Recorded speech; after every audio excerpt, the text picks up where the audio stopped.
Hein? Não.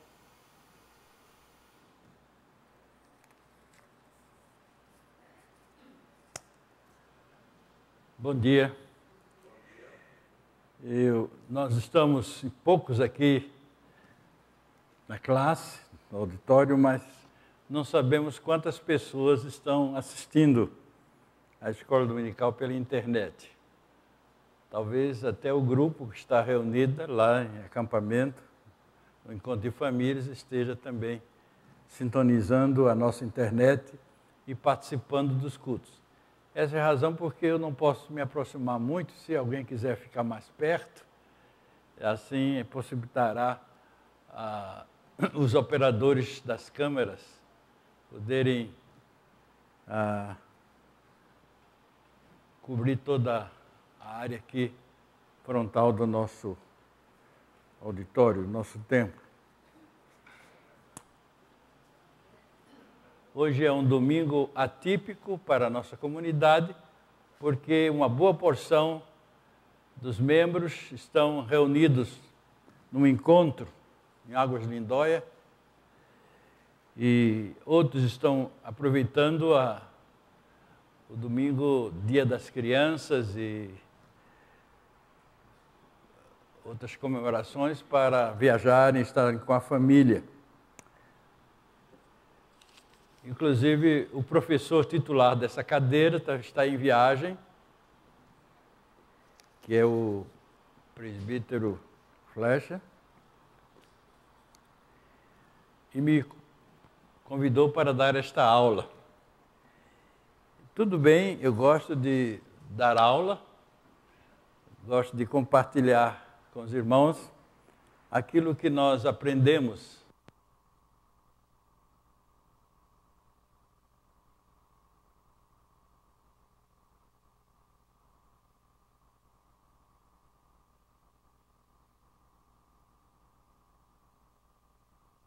Ok.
Talvez, se a gente pudesse ter o microfone também para o auditório. Então, voltamos ao nosso som já na internet e vamos, então, dar início à nossa aula. Eu queria pedir ao presbítero Manuel para orar ao Senhor, pedindo a sua bênção. Manuel, você pode usar esse microfone? Que nós estamos usando a internet.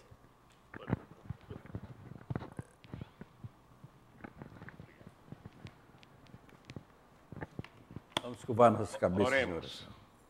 Bondoso Deus e Pai, mais uma vez na Tua presença, com muita alegria, para estudarmos a Tua palavra, Senhor. A Tua palavra que nos vivifica, nos aproxima cada vez mais de Ti, mostra-nos uma fotografia fiel de quem somos e que precisamos da Tua direção. Ser com essa escola dominical, com Teu servo que vai ministrar a Tua palavra, que ele seja inspirado pelo Teu Santo Espírito e que o que ele nos disser tenha sido com a unção do Teu Santo Espírito para o nosso crescimento. Amém. Em nome de Jesus. Amém. Amém. Obrigado, Manuel. A nossa aula de hoje é uma continuação de estudos que estão sendo apresentados aqui sobre os livros históricos do Velho Testamento. E, pela ordem hoje, o professor deveria falar sobre os últimos momentos da vida do rei Davi, baseado na segunda carta de Samuel, segundo livro de Samuel, a partir do capítulo 21 até o primeiro capítulo de Crônicas. Mas eu queria abrir lendo o texto de Hebreus, capítulo 11, versos 30, para justificar por que nós estamos fazendo esse estudo retroativo da palavra de Deus. Hebreus, carta aos Hebreus, capítulo 11, a partir do versículo 30. Teremos até o final desta porção. Fala sobre os israelitas em Canaã, terra prometida, numa continuação do tema do capítulo que é sobre a fé. Pela fé ruíram as muralhas de Jericó, depois de rodeadas por 7 dias. Pela fé, Raabe, a meretriz, não foi destruída com os desobedientes, porque acolheu com paz aos espias. E que mais direi? Certamente me faltará o tempo necessário para referir o que há a respeito de Gideão, de Baraque, de Sansão, de Jefté, de Davi, de Samuel e dos profetas, os quais, por meio da fé, subjugaram reinos, praticaram a justiça, obtiveram promessas, fecharam bocas de leões, extinguiram a violência do fogo, escaparam ao fio da espada, da fraqueza tiraram força, fizeram-se poderosos em guerra, puseram em fuga exércitos de estrangeiros. Mulheres receberam pela ressurreição os seus mortos. Alguns foram torturados, não aceitando seu resgate para obterem superior ressurreição. Outros, por sua vez, passaram pela prova de escárnios e açoites, sim, até de algemas e prisões.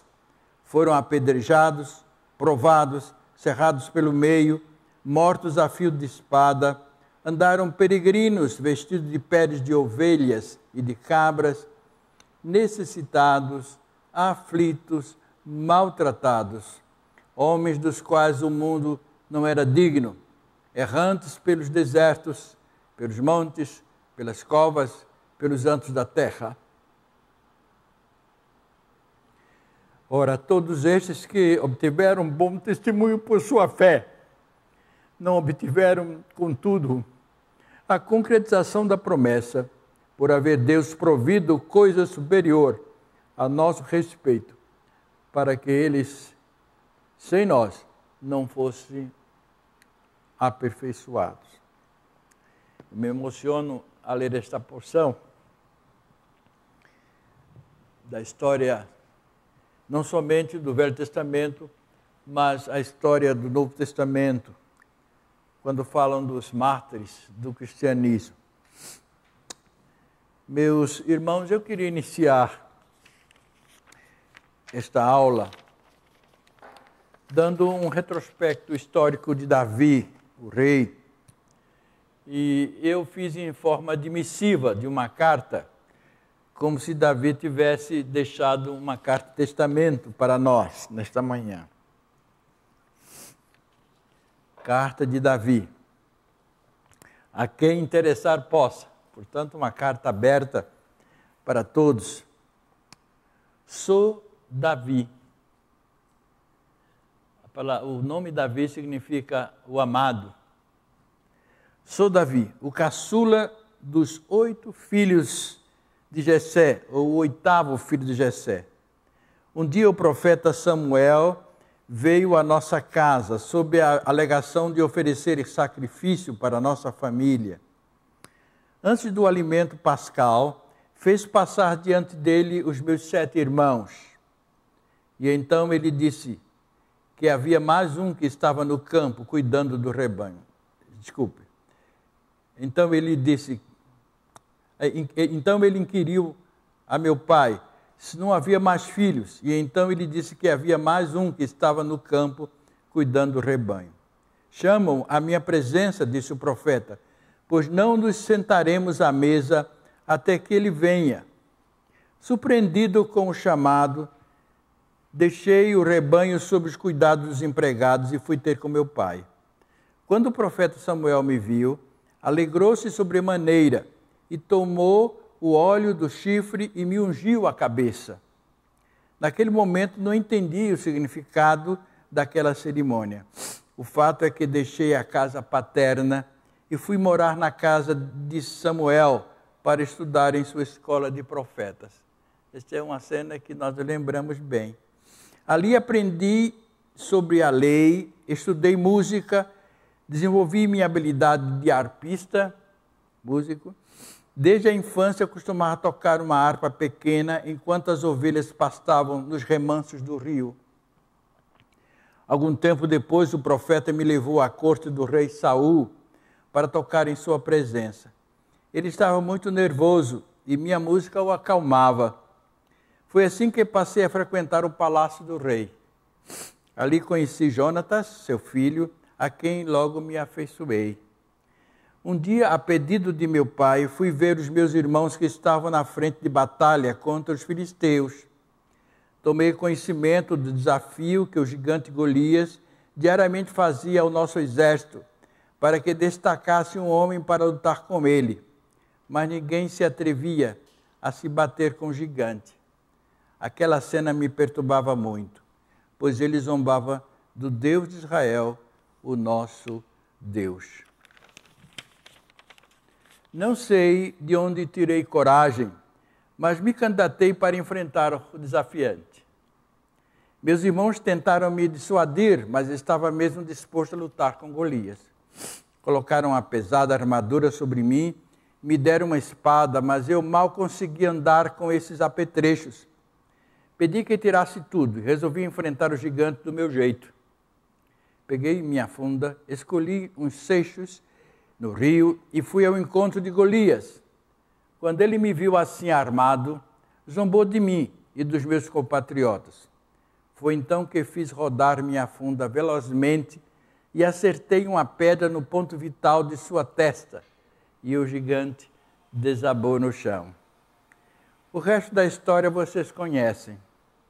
O rei Saul ficou muito satisfeito com a minha proeza e a partir daí passei a ser um dos seus guerreiros favoritos. Mais tarde, com a morte de Saul, fui ungido rei sobre toda a nação, cumprindo as profecias de Samuel, o profeta, então já falecido. Envolvi-me em muitas batalhas e fui considerado um rei sanguinário. Cometi muitos pecados, sendo o maior deles, talvez, ter seduzido Batseba, a mulher do general Urias. Repreendido pelo profeta Natã, confessei meu pecado, conforme consta do salmo que escrevi e que vocês numeraram como Salmo 51. A coisa de que mais me orgulho de ter feito foi compor os salmos que passaram a ser cantados nas romarias do povo de Israel ao templo, que meu filho Salomão construiria mais tarde em Jerusalém, realizando um grande sonho meu. Meu nome ficou na história de Israel, pois o Messias foi chamado de filho de Davi, por ser de minha descendência. Um resumo panorâmico de toda a história, e os que estão familiarizados com a história bíblica do Velho Testamento puderam relembrar cada momento da história de Davi. Muito bem. Nós podíamos ainda pensar que lições nós poderíamos trazer para as nossas vidas, estudando a vida de Davi. Quando eu estava preparando esta aula, eu reli todo o capítulo de 1 Samuel, 2 Samuel, o primeiro livro de Crônicas, porque você só pode ter ideia do conjunto se ler esses livros de Samuel e Crônicas, que fala exatamente da velhice de Davi. Samuel começa com a infância de Davi, como o texto que lemos, daquele momento em que ele visitou a Jessé e ungiu Davi, e ele não entendeu nada que estava acontecendo, pensou que era algo sacramental, algum sacramento que o profeta estava ministrando. Só muito tempo depois é que ele realmente entendeu o propósito de Deus. Então eu pensei em dividir a minha aula em 3 pontos principais, em 3 aspectos. Primeiro, falar de Davi, o homem. Davi, o homem, o ser humano. E depois falar sobre o rei Davi, usando especialmente o texto de Crônicas. Mas a parte que mais me agradou falar foi sobre Davi, o salmista, o escritor de Salmos. Ele escreveu o primeiro livro de Salmos, porque o livro de Salmos é um saltério, está dividido em 5 livros, e o primeiro livro, na sua maioria, é escrita por Davi. E ele usa a poesia lírica hebraica, a poesia religiosa, para falar da sua vida e do seu relacionamento com Deus. E eu queria fazer uma observação interessante. A poesia lírica, como nós conhecemos, é um tipo de poesia em que o poeta fala de si mesmo para todo mundo, para o público. Ele abre seu coração e extravasa tudo que ele está sentindo. Por isso é chamado poesia lírica. No caso de Salmos, é diferente, porque ele abre o seu coração não para os homens, mas para Deus. E por isso é que nós nos identificamos tanto com Davi.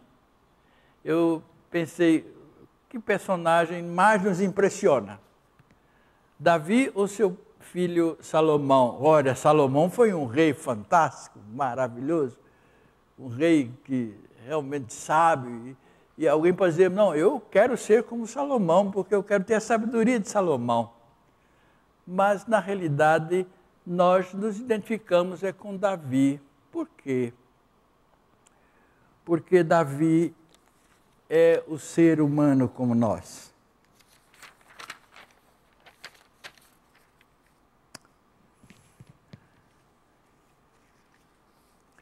Davi é o homem.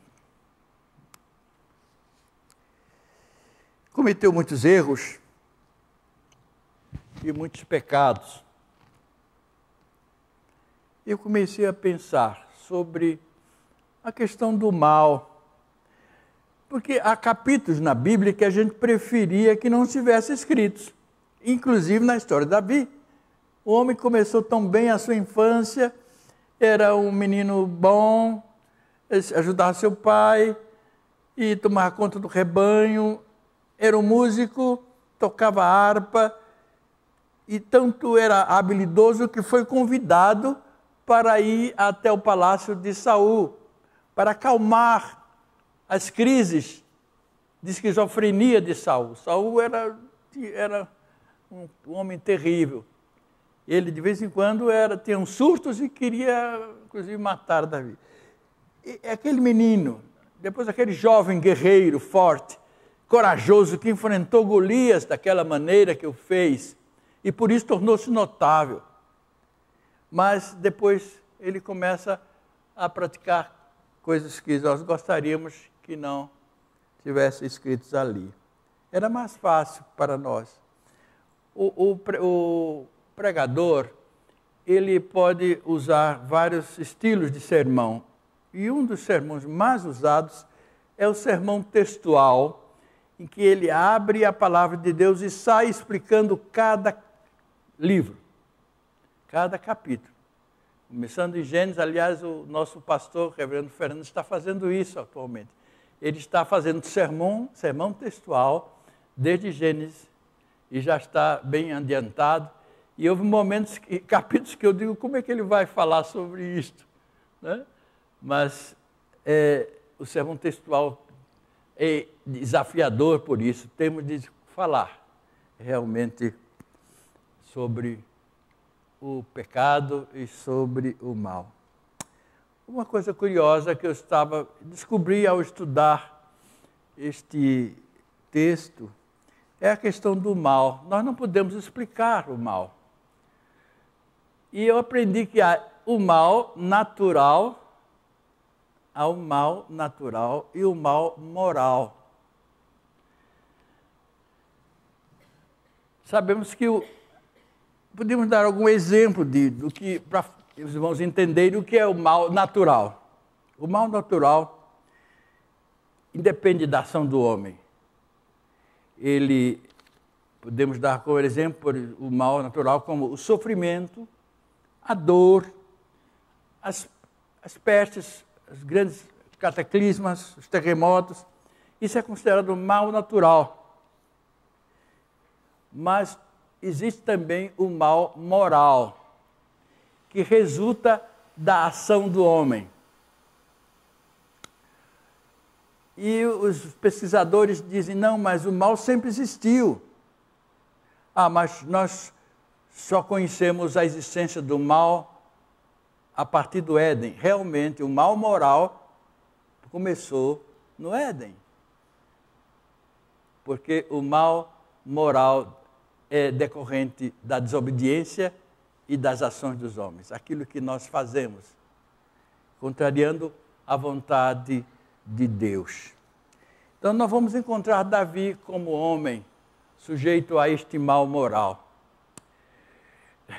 E agora vem uma coisa que eu queria partilhar com vocês. Jesus morreu na cruz, em nosso lugar. Porque a palavra de Deus diz que o mal será destruído, totalmente. Mas não o pecador. Entenderam? O mal vai ser destruído um dia. Deus não quer o mal. Nós não sabemos a origem do mal, mas sabemos que um dia será destruído. E João 3,16, que fala exatamente do amor de Deus, fala que Deus, na sua misericórdia, poupou o homem da destruição. Então, oferece perdão pelo mal cometido por os pecadores. Portanto, ao falar em Davi como homem, nós estamos falando exatamente sobre este homem que comete pecados. Cometeu vários erros, inclusive mandando matar Urias, o marido de Betseba. Que coisa terrível, como ele pôde engendrar aquilo de tal maneira que parecia um crime perfeito. Parecia um crime perfeito. E os seus inimigos também, a maneira como ele mandava destruir os seus inimigos.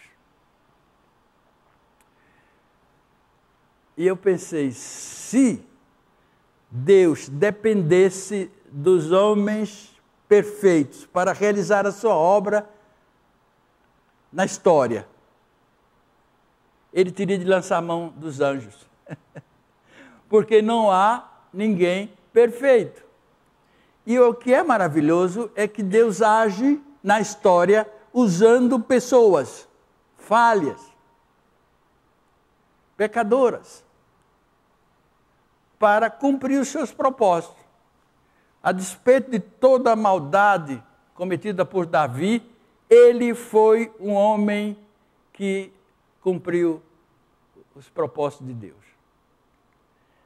E a coisa que mais nos surpreende e escandaliza é o fato de que essas promessas são cumpridas exatamente na pessoa de Salomão, que era filho de Davi, com quem? Com Betseba. Isso deixa a gente arrepiado. Mas isso é fruto da misericórdia de Deus e do amor de Deus. Os teólogos fazem perguntas esquisitas. Eles dizem, por que Deus precisou criar o homem? Será que ele sentiu solidão? Ele precisava de alguém que completasse? Algo que fosse realmente que o trouxesse, lhe desse prazer? Por que Deus criou o homem sabendo que ele ia pecar? São perguntas que os teólogos não conseguem responder. Não conseguem responder. A única resposta que nós temos na Bíblia é que Deus criou o homem por amor. A criação surge do amor de Deus. Deus não precisava da criação para nada. Nunca precisou.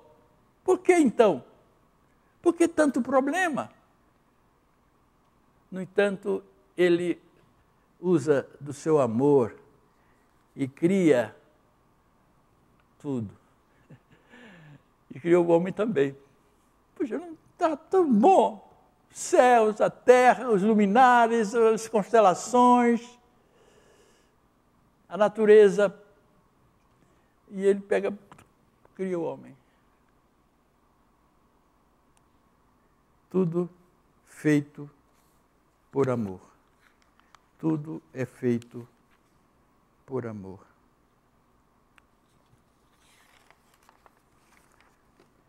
Aí está Davi. Perdoado, serviu ainda aos propósitos divinos e o serviu como homem público. E nós estamos nessa época de eleição, preparando para o próximo dia 26, né, quando vai ser decidido quem vai governar o Brasil, a partir de janeiro. E começamos a pensar, é possível alguém mudar o destino de uma nação? Um homem? Uma pessoa? Seja mulher ou seja homem? Não é a nação um conjunto de leis? Não é regido por um conjunto de leis? Como é que uma pessoa só pode ser responsável pelo bem ou pelo mal de uma nação?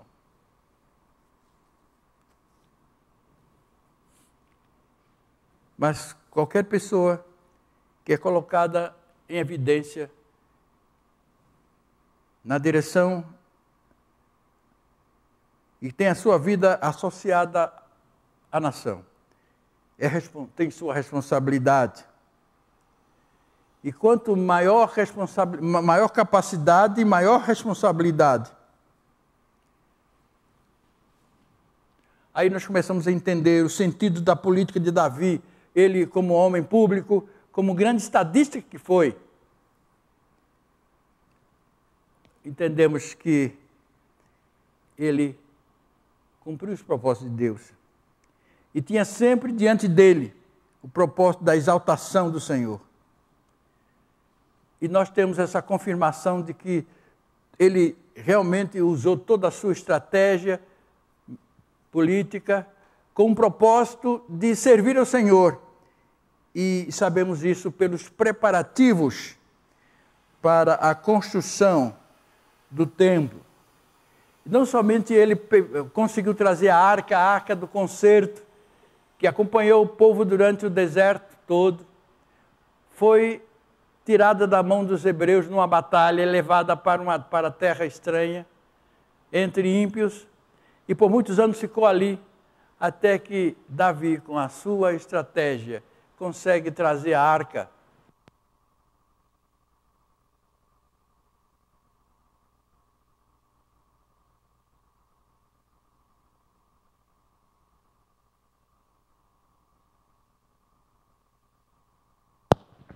Muito bem.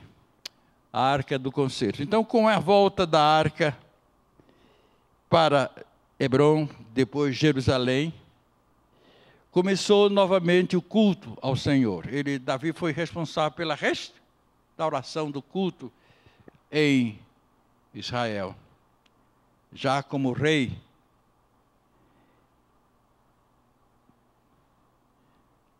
E é interessante que Deus não permitiu que Davi reconstruísse o templo. Até então, eram altares que eram construídos para mostrar a gratidão.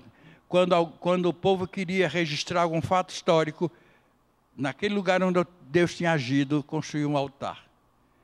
Mas Davi tinha um sonho maior. Ele não queria aquele altar móvel, mas ele queria algo permanente. Então ele idealizou, construiu o templo. O primeiro templo chamado Templo de Salomão. E ele fez um trabalho de política, um trabalho de contato com outros povos, ao ponto do rei de Irão, um rei totalmente ímpio, se prontificar a fornecer todo o material para o templo, madeira da melhor espécie, ouro, e mandou para Davi. E foi chegando os presentes. Davi primeiro construiu o palácio, o seu palácio, fez uma casa para si. Mas o sonho dele era fazer a casa, um templo. Mas ele não pôde fazê-lo. Só mais tarde é que o seu filho Salomão vem e reconstrói o templo. Muito bem, já temos pouco tempo, eu queria falar agora sobre Davi, o poeta. Davi, o homem realmente que servia a Deus através da sua poesia, da sua maneira de se expressar poeticamente. Eu tenho uma ideia de que a poesia é algo que vem de cima, divina, porque é a linguagem de Deus, é a maneira de Deus se comunicar. E a resposta que Davi dá a Deus exatamente usando a linguagem poética. E ele, então, tem um cântico. Depois de toda essa trama, na história de Davi, ele já idoso, e era um problema porque ele queria sair à batalha, ele era um guerreiro, e na hora que o inimigo via, desafiava, ele vestia sua armadura, e disse, não, rei, não, o senhor fica aí, porque se o senhor for preso, vai ser humilhado, e não vamos permitir isso. E então Davi ficava em casa com as suas concubinas, e os soldados saíam para a batalha. Mas no final, ele escreve esse salmo que eu vou ler. É o cântico de Davi, é um cântico de ação de graças. Este cântico está registrado aqui em 2 Samuel, mas também está no livro de Crônicas, no livro de Salmos. Livro de Salmos. 2 Samuel, capítulo 22. É muito longo, mas eu vou ler as partes principais. Falou Davi ao Senhor as palavras deste cântico, no dia em que o Senhor o livrou das mãos de todos os seus inimigos e das mãos de Saul. Ele tinha inimigo por todo lado. E, inclusive, foi perseguido pelo próprio sogro. Então, era uma batalha terrível. Então, Davi disse, o Senhor é a minha rocha, a minha cidadela, o meu libertador. O meu Deus, o meu rochedo, em que me refugio, o meu escudo. Notem aqui que ele usa a sua experiência de guerreiro para falar das suas dificuldades. E ele considera o Senhor Deus aquele que o protegia, que o guardava, era o seu escudo. E ele dizia, o Senhor é a minha força, é o meu baluarte, o meu refúgio. O Senhor é o Deus, ó Deus da violência, tu me salvas. Ó Deus da violência. Olha como ele trata aqui o Senhor. Invoco o Senhor, digno de ser louvado, e serei salvo dos meus inimigos, porque ondas de morte me cercaram, torrentes de impiedade me impuseram terror, cadeias infernais me cingiram, e tramas de morte me surpreenderam. Na minha angústia invoquei o Senhor, Clamei a meu Deus, e ele do seu templo ouviu a minha voz e o meu clamor. E o meu clamor chegou aos seus ouvidos. Então a terra se abalou e tremeu. Vacilaram também os fundamentos dos céus e se estremeceram, porque ele se indignou. Das suas narinas subiu fumaça e fogo devorador. Da sua boca dele saíram carvões em chama. Baixou ele os céus e desceu e teve sob os pés densa escuridão. Cavalgava um querubim e voou, e foi visto sobre as asas do vento. Por pavilhão pôs ao redor de si trevas e juntamente de águas nuvens dos céus. E ajuntamento de águas nuvens dos céus. Do resplendor que diante dele havia, brasas de fogo se acenderam. Trovejou o Senhor desde os céus. O Altíssimo levantou sua voz. Davi aqui está falando do mal natural, de coisas que aconteciam independente dos homens. E ele passou por toda essa dificuldade. Mas ele reconhecia que era a mão de Deus agindo em sua vida. O Senhor trovejou o Senhor desde os céus. O Altíssimo levantou a sua voz, despediu setas e espalhou os meus inimigos, e raios os desbaratou. Então se viu o leito das águas e se descobriram os fundamentos do mundo, quando foi aberto o rio Jordão. Pela repressão do Senhor, pelo iroso resfolgar das suas narinas. Do alto me estendeu ele a mão e me tomou. Tirou-me das muitas águas. Livrou-me do forte inimigo, dos que me aborreciam, porque eram mais poderosos que eu. Assaltaram-me ao dia da minha calamidade, mas o Senhor me serviu de amparo. Trouxe-me para um lugar espaçoso. Livrou-me porque ele se agradou de mim. Retribuiu-me o Senhor segundo a minha justiça. Recompensou conforme a pureza das minhas mãos. E assim segue Davi dando graças a Deus, reconhecendo a sua soberania sobre sua vida e, sobretudo, louvando o Senhor. Esse era o propósito de Davi. Apesar de todas as suas falhas, ele queria realmente servir ao Senhor, louvar o Senhor durante a sua vida. Muito bem, estamos já no final. Eu queria só abrir o Salmo, ler 2 salmos que são importantes para terminar. Eu acho fantástico o Salmo 8, tenha saído da lavra de Davi. Notem a linguagem do Salmo 8, linguagem poética. Ó Senhor, Senhor nosso, quão magnífico em toda a terra é o teu nome, pois expuseste nos céus a tua majestade. Da boca de pequeninos e crianças de peito, suscitaste força por causa dos teus adversários, para fazerem emudecer o inimigo e o vingador. E ele continua nesta linguagem fantástica. Quando contemplo os teus céus, a obra dos teus dedos, e a lua e as estrelas que estabelecestes. Que é o homem que dele te lembres? Ele achava-se insignificante diante de tanta majestade e tanta beleza. E o filho do homem que o visites? Olha aqui o que ele diz a partir do versículo 5. Fizeste, no entanto, por um pouco menor do que Deus, e de glória e de honra o coroaste.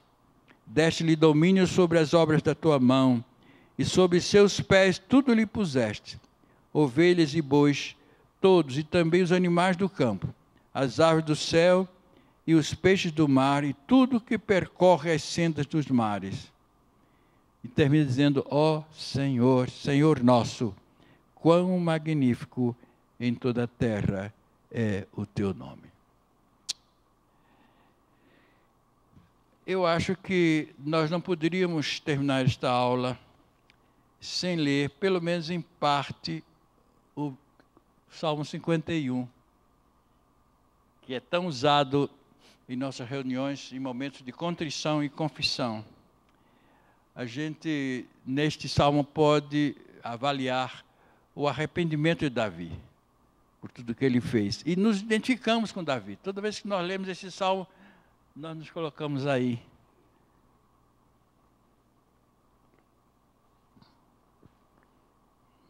Se quiserem, podem ler comigo. Salmo 51. Compadece de mim, ó Deus, segundo a tua benignidade e segundo a multidão das tuas misericórdias. Apaga as minhas transgressões. Lava-me completamente da minha iniquidade e purifica-me do meu pecado. Pois eu conheço as minhas transgressões e o meu pecado está sempre diante de mim. Pequei contra ti somente, e fiz o que é mal perante os teus olhos. De maneira que serás tido por justo no teu falar, e puro no teu julgar. Eu nasci na iniquidade, e em pecado me concebeu minha mãe.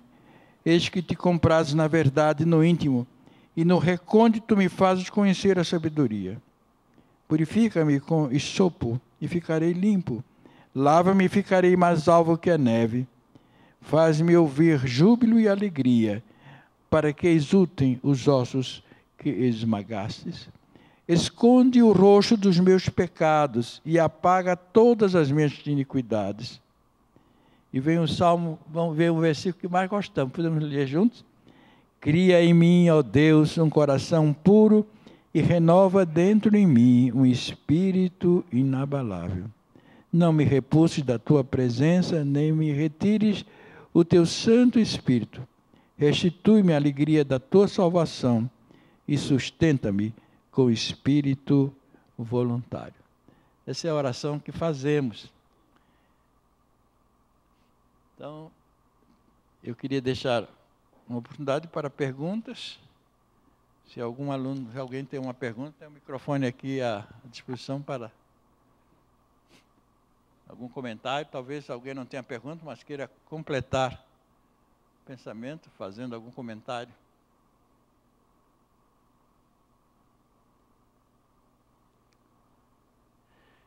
Eu não gosto de dar aula em que o professor só fala, nem gosto de assistir. Às vezes o professor é muito bom, tem boas ideias, mas o aluno quer participar e não consegue. Vem aqui.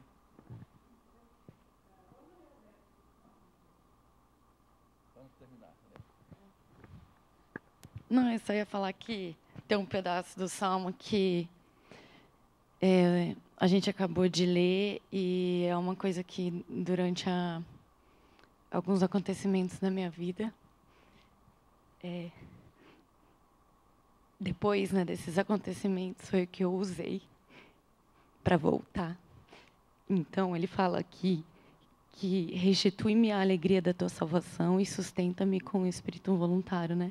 Essa questão da gente se arrepender, realmente é Deus que faz isso com a gente, mas essa alegria é muito importante, né? Então, quando ele fala assim, restitui-me a alegria da tua salvação, esse pedido dele era um pedido constante meu. Então, é bem o que o senhor falou, assim, a gente se identifica bastante com muitos trechos que estão aqui. Um desses é esse da alegria. Queria deixar bem claro, porque na minha vida isso foi importante para eu voltar a ter vontade e ação, ter atitude mesmo de voltar a frequentar a igreja de uma forma mais envolvida, né?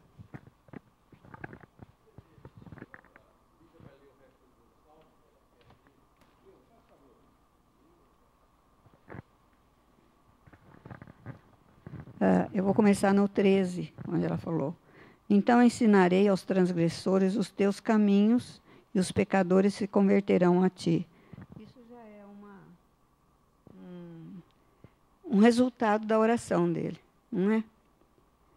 Livra-me dos crimes de sangue, ó Deus, Deus da minha salvação, e a minha língua exaltará a tua justiça.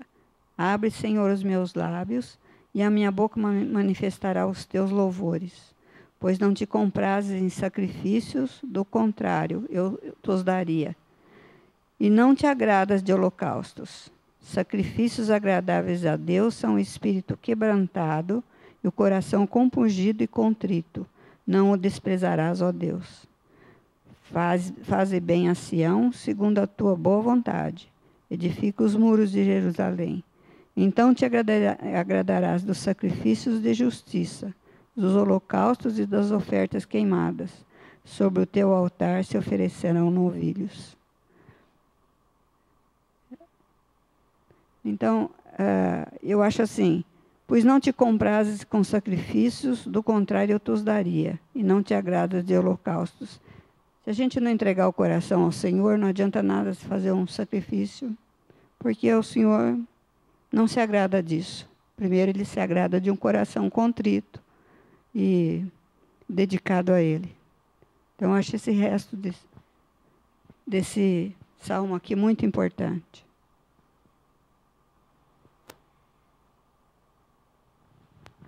Muito bem. Alguém mais? Não, nós tínhamos algum tempo ainda?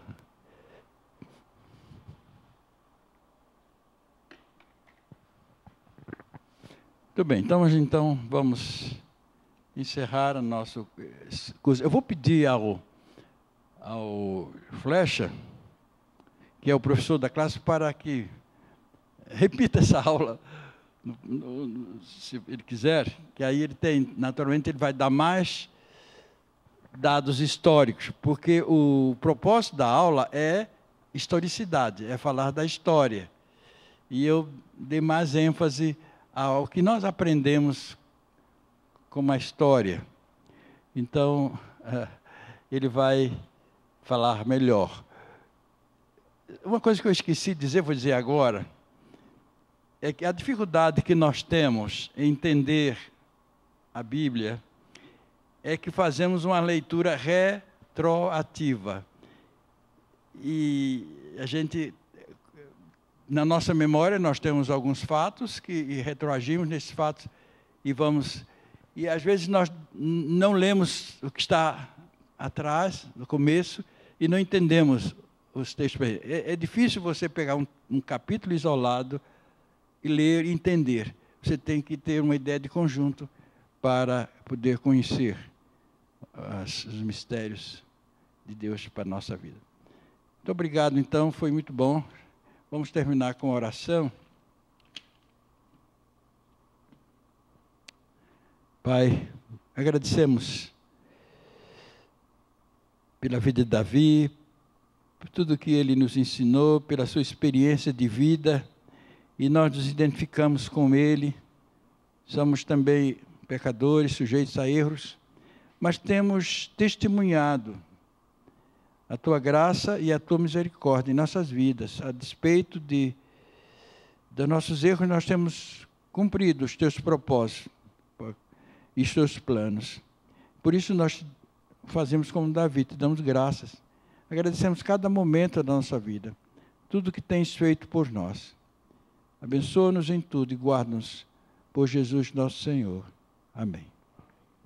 Então está terminada a nossa aula.